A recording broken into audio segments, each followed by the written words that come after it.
so much for pulling out your time. And we've heard a lot about startup pitches, the presentations. But however, here we have one of my close friends, Madan, who's been in this entire journey guiding various entrepreneurs with respect to how to create startup presentations, the pitches, as well as have a storytelling. Madan, can you just touch base a bit with respect to what are the key challenges as well as some of the problems which these entrepreneurs face and what they need to keep in mind as well? Sure, definitely. First of all, thanks everyone for staying to the end on a very long Saturday, a very hot day when most people would rather be indoors, but you've come all across from various parts of Bangalore to this event. And thanks to you for putting together such a fantastic event. There's a fantastic question you asked me just now, which is what are some tips, what are some challenges that founders face while making the pitch, and what do we in the audience see when these pitches happen. So I'm going to share with you some tips afterwards on how to make a good pitch. But first, as you suggested, I'm going to begin with some of the problems. So let's go to this list of problems over here. Maybe we can shift like this. Yeah. So the first problem is overshooting the time limit. Very often founders don't finish on time for various reasons. And guess what? Anyone tell me why do founders not finish on time? Yeah, they're very passionate. They've got so much to talk about. They can't finish everything. You give them 5 minutes, it's not enough. You give them 45 minutes, it's not enough. There's so much they want to talk about. The second one is not evenly paced. You saw many good examples today. People say, oh my God, less time. I'm going to skip this stuff and come back to the other part a bit later on. So if you don't pace yourself well, it doesn't come across very well towards the end. Jumping too quickly into describing product features. We had so many pitches over here today saying, we are so and so. You need to begin the other way around. Talk with the problem first and then talk about the solution. Because when you begin with the solution, people are like, oh, okay, you're doing this stuff, so what? But if you begin with a problem, people will say, oh wow, I wonder how you're going to solve this problem. So you get the audience curious, you get them very interested in what it is that you might say. Too many slides, information overload. I saw quite a few slides. I was sitting not too far at the back, somewhere in the middle. I couldn't read half the slides because there's so much text packed into it. To try to get too much information across, you need to pace out how much information you put. No sense of timeline. Many people talked about their startup, but I had no idea of when did it start. Is it 3 years old? Is it 6 months old? Is it 4 years old? When did this company start? And also going into the future, what is the timeline? What's phase 1, phase 2, phase 3? Some of them had it, but the others didn't. A lot of people didn't have the ask. The ask means, what are you looking for? Many people just threw it in towards the end. Oh, I'm looking for 50 lakhs. There should be a full detailed slide. What are you looking for? And it's not just money, by the way. Many of startups are looking for customers. They're looking for validation. They're looking for mentors. That is also the ask of a startup. So all of this should also be in the slide over there. And last but not least, as you mentioned, no connection between the founder and what was presented on the stage. So I saw a lot of facts, a lot of possibly nice business models, but who are you who's speaking on the stage? I don't want to see just degrees and all that stuff, but how did you bump into this problem? What is your personal connection to the problem? So all these need to be in your pitch before you begin. I'm sure you've seen lots of other challenges and missing things in pitches also. What are some things you've seen? So, not with respect to the pitches which is there, but however, some of the fundamental issues which I see across where founders start is with respect to selecting the right organization type. Because I've noted across that they start off with, let's say, a sole proprietorship, but however, it does not have one of the most important component, which is limited liability protection.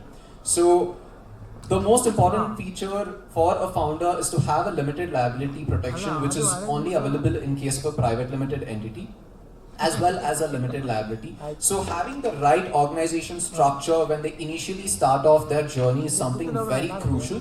And the second aspect is with respect to brand protection. A lot of them start with their organizations, their ideas, really good ideas, but over a period of time, couple of cases like you'd have also seen across with respect to Sony, where the PS5 was already trademarked by a small kid, a 13-year-old kid which was there. So things like this, even the big giants are also not even taking these things into cognizance when launching a new product.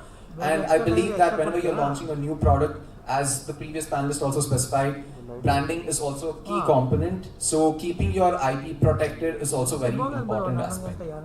Yeah, that's great. I'm sure you got a lot of solutions for each of these. I'll talk briefly about some of the solutions to the problems I mentioned.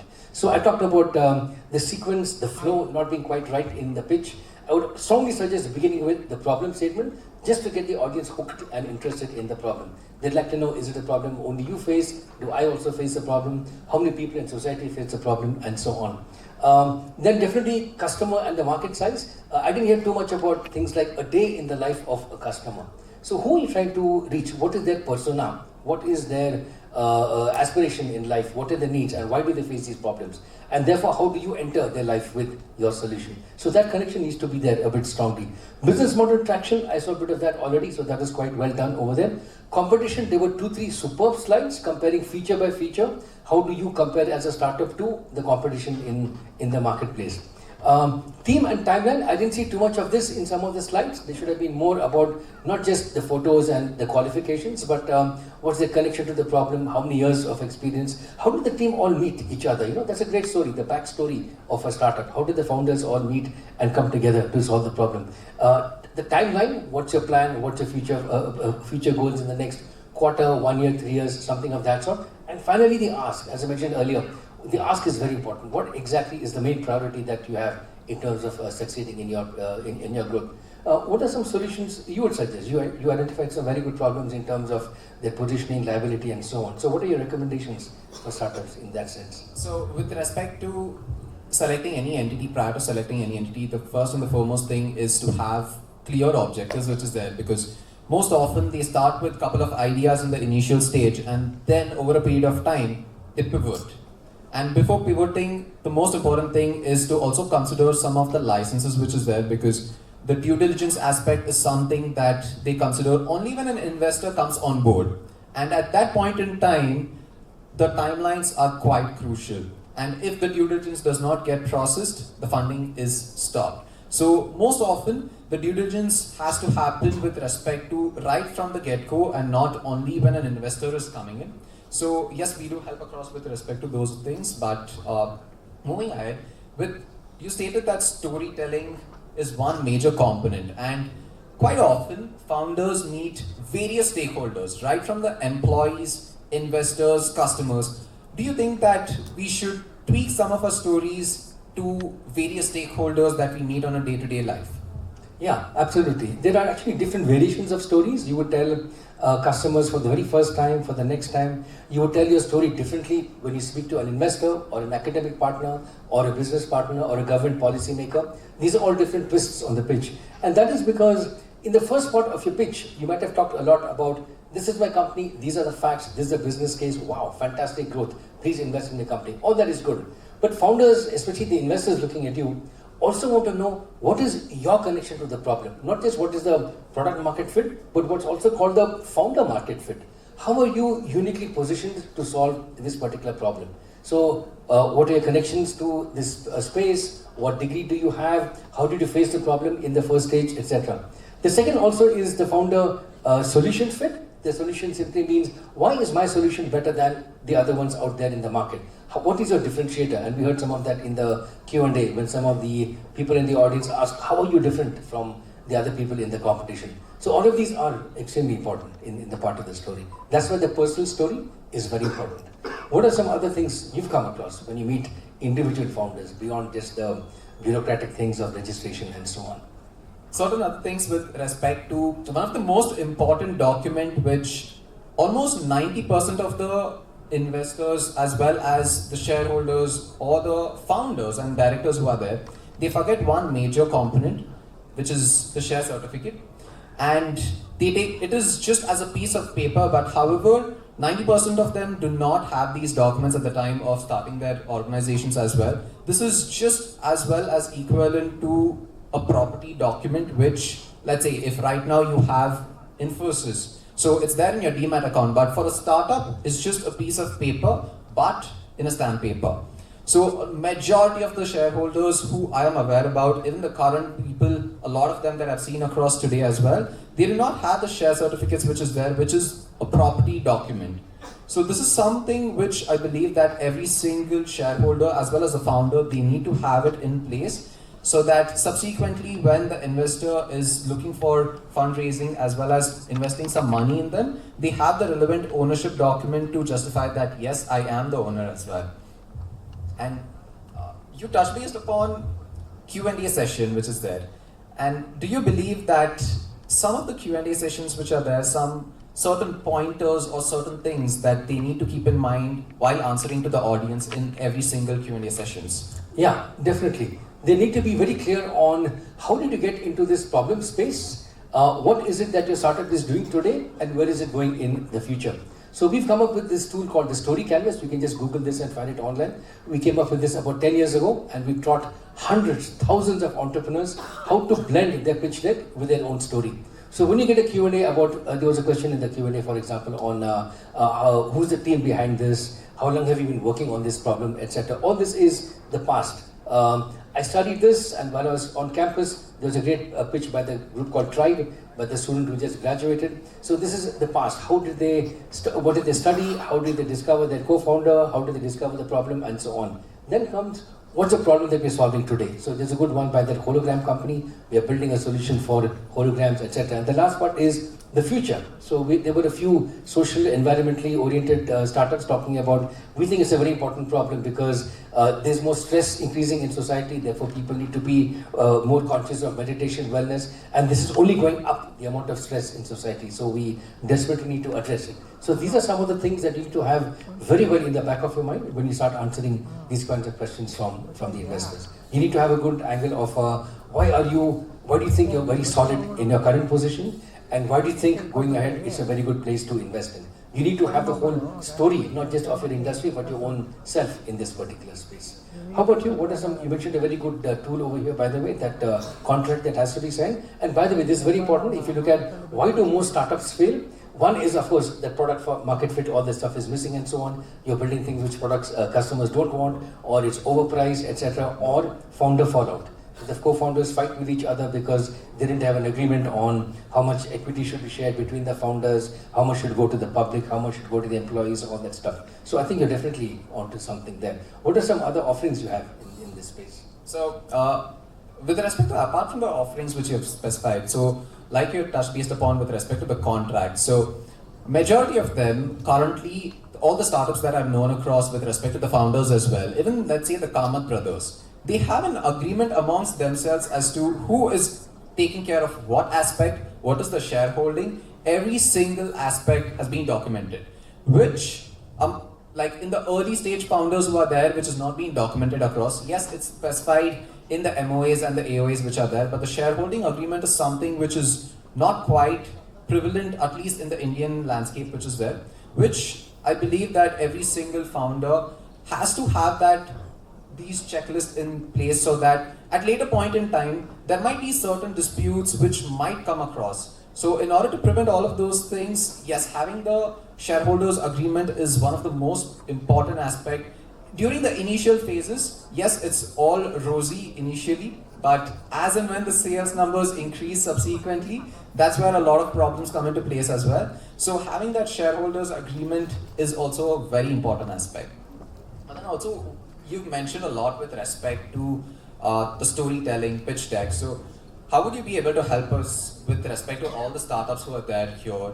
Is there anything way that you would be able to help them across here?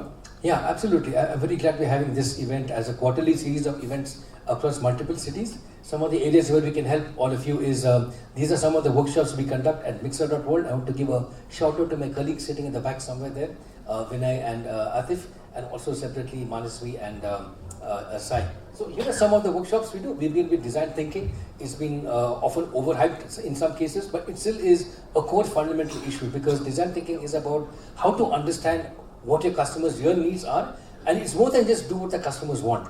Design thinking doesn't say you must have so much empathy with the customer that you give them exactly what they want. That's wrong. You must have so much empathy that you can meet their needs today and guide them to a better future tomorrow. So you may want to push them in directions they may not want to go. They may not realize that you must do meditation once or twice a day, but you need to push them in that direction. They may not want to recycle every day, but you have to push them in that direction. So it doesn't mean you must allow customers to do what they want. You should do what's right for society, for the business, for the company, and so on. So that's the design thinking workshop that we do. Also, as I mentioned earlier, pitch decks, storytelling. We also have another one on AI tools for startups. I'm glad there were at least 3 startups today talking about AI. Definitely that is the future, and you all need to understand where can AI help you with market research, with communication, with pitch decks, with ecosystem mapping, and so on and so forth. I'm sure you've got a lot of other offerings you can do too. So maybe we can talk about how to combine these with some of the workshops, etc. you have. What do you offer in terms of capacity building? So I'm glad to announce that we've got at least 4 soft confirmations out of the 8 pitches that we've already presented here. So a huge round of applause to the startups who have already been selected across. With respect to the final confirmations, yes, we are going to take it across to the next week and finalize all the deals there. But however, we still got across a couple of more startups, and this is one of the initiators that we put it back to the society as well.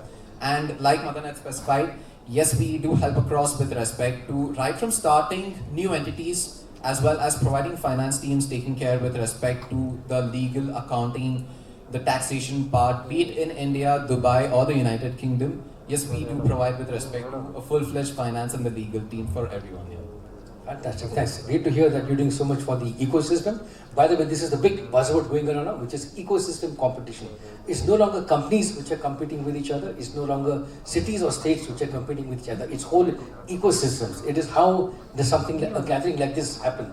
How do people like them anchor an event like this and bring stakeholders from, we heard some fantastic brand builders in the previous panel, some super pitches, consultants, government people, lawyers, etc. in this audience. That's called ecosystem building. And Bangalore is now a very sweet spot. We're almost spoiled for choice. There are so many events happening every single week in Bangalore for the startup ecosystem. But we need more of that, and here's some of the things that we are doing. Looking ahead at the year, next week we're going to Bali. We're taking this model of roundtable discussion to sustainability startups in Indonesia. We're also doing this in various cities in India.